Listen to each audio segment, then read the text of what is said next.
ஆமா, கழுகுமலை கழுகாசன மூர்த்திக்கு பாத்தியப்பட்ட ஆமா சுவாமி, மலை உச்சியிலே ஆமா அழகாகவே வந்து அருள்பாலித்து அப்படி அன்று முதல் இன்று வரை இந்த ஐயனார் திருச்சி திருவானைக்காவலிலிருந்து வந்ததனாலே ஆமையா இவருக்கு திருவானைக்காவல் ஐயனார் என்றும் பெயர் கொடுத்து அப்படி பேச்சியம்மாள், ஆமா கருப்பசாமி, ஆமா முத்துவீரன் சாமி, சரி சென்னம்மாள், சென்னம்மா ஆலி பூதத்தோடு சரி அழகு பிள்ளை ஐயனார் வந்து அவதாரம் எடுத்து கொள்வதற்கு ஆமையா ஒரு உண்மை சம்பவம் சொல்லியே ஆகணும். என்ன?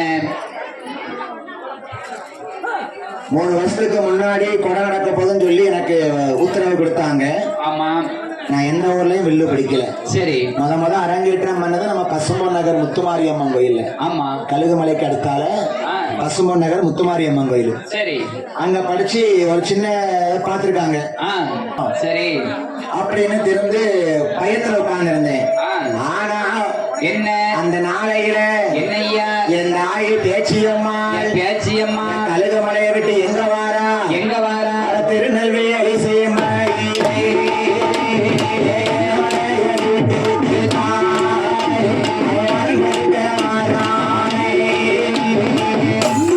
பேச்சியம்மா என் வீட்டுக்கு வந்துட்டா. நிறைஞ்ச வாசல்ல மேடையில இருந்து சொல்லுதேன், பொய் சொல்லல. ஆமா அடுத்த வாரம் உத்தரம்னா இந்த வாரம் கால் நட்டிருக்காங்க. சரி என் வீட்டுக்கு பேச்சி அம்மா சிரிச்ச பிள்ளையா வாரா. ஆமா பச்சை பிள்ளையா பெம்பளை பிள்ளையா வாரா. சரி இந்த அம்மன் தெய்வங்கள் வந்து வயசான பாட்டியாவும் வரும், இல்ல சின்ன பிள்ளை பெண் பிள்ளையாவும் வரும்.